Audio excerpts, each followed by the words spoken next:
Hello everyone, আজ আমি imperative সেন্টেন্সে কিভাবে ন্যারেশন চেঞ্জ করতে হয় সেটা শেখাবো। আগেই আমি ইন্টারোগেটিভ সেন্টেন্সে কিভাবে ন্যারেশন চেঞ্জ করতে হয় সেটা বড় ভিডিও বানিয়েছি, তোমরা চ্যানেলে গিয়ে একটু দেখে নিতে পারো। ঠিক আছে, তো চলো প্রথমে আমরা জানবো ইম্পারেটিভ সেন্টেন্স কি বা কাকে বলি আমরা ইম্পারেটিভ সেন্টেন্স। যেই সেন্টেন্সের মধ্য দিয়ে আমরা আদেশ, উপদেশ, অনুরোধ ইত্যাদি প্রকাশ করতে পারি সেটাই হলো ইম্পারেটিভ সেন্টেন্স। ঠিক আছে, তো তোমরা দেখতে পাবে ইম্পারেটিভ সেন্টেন্সে যখন ন্যারেশন চেঞ্জ করব ডাইরেক্ট থেকে ইনডাইরেক্টে, তখন রিপোর্টিং ভার্বটি ওই সেন্টেন্সের অর্থ অনুযায়ী পরিবর্তিত হবে। যেমন ধরো যদি আদেশ বোঝায় তখন রিপোর্টিং ভার্বটি ইনডাইরেক্ট স্পিচে পরিবর্তিত হয়ে হবে অর্ডার, তারপরে আস্ক, টেল ইত্যাদি। আর যদি রিকোয়েস্ট বা অনুরোধ বোঝায় তখন সেটা পরিবর্তিত হয়ে হবে বেগ, আস্ক, রিকোয়েস্ট। এটা রিপোর্টিং ভার্বটি এতে পরিবর্তন হবে। ঠিক আছে, তো চলো তোমাকে একটা উদাহরণ দিয়ে বুঝাই। Teacher said to Amit, comma quotation, go away, full stop, quotation complete। দেখো এটা ডাইরেক্ট স্পিচে আছে, আমি ইনডাইরেক্ট স্পিচে করছি।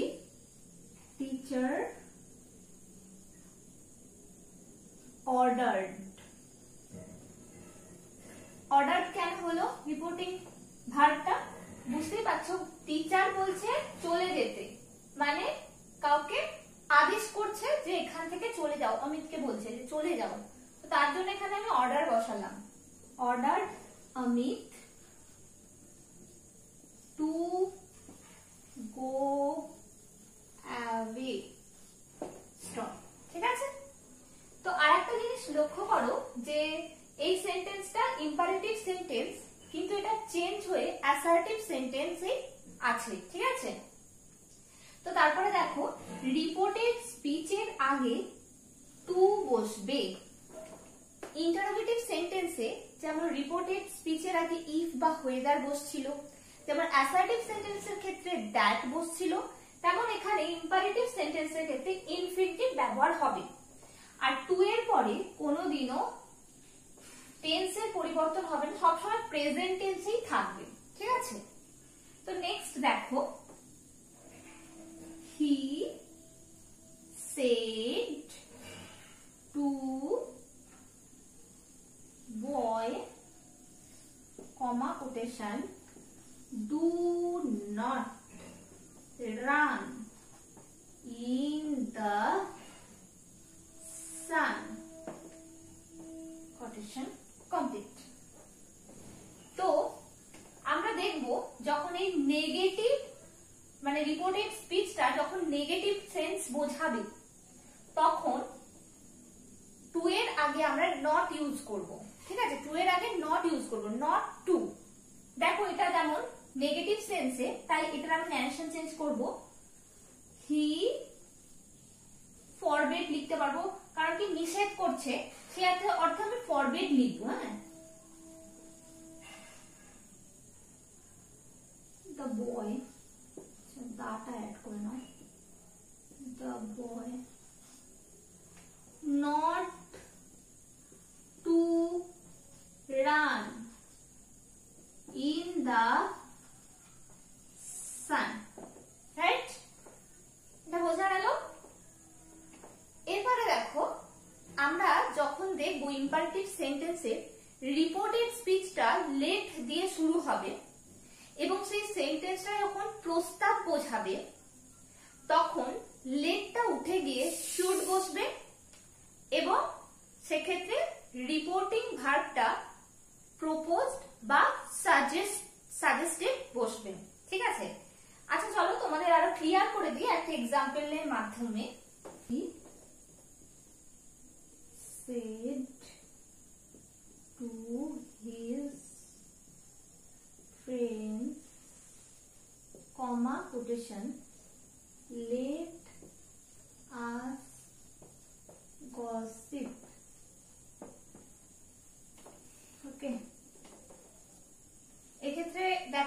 লেটটা আছে, লেট দিয়ে শুরু হচ্ছে এবং দেখো এই রিপোর্টেড স্পিচটা বোঝাচ্ছে কি কোনো প্রপোজ বা কোনো প্রপোজাল বা কোনো সাজেশন বোঝাচ্ছে, ঠিক আছে। তো সেই জন্য আমরা এই রিপোর্টিং ভার্বটা কি লিখবো, যে he suggested his friends। Reported স্পিচের আগে দ্যাট বসবে, এক্ষেত্রে that they should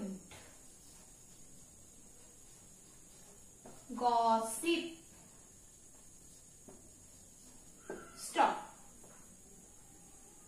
they should gossip, us আছে মানে আমাদের, এটা তারা হয়ে যাবে ইনডাইরেক্ট স্পিচে, ঠিক আছে। তো হলো, তারপরে দেখো যদি লেট থাকে ইম্পারেটিভ সেন্টেন্সে কিন্তু সাজেশন বা প্রপোজাল যদি কিছু না বোঝায়, সেক্ষেত্রে আমরা কি করব, সেক্ষেত্রে আমরা লেটের পরিবর্তে মাইট বি অ্যালাউড বা মাইট বসাতে পারি, ঠিক আছে। একটা এক্সাম্পল নিই,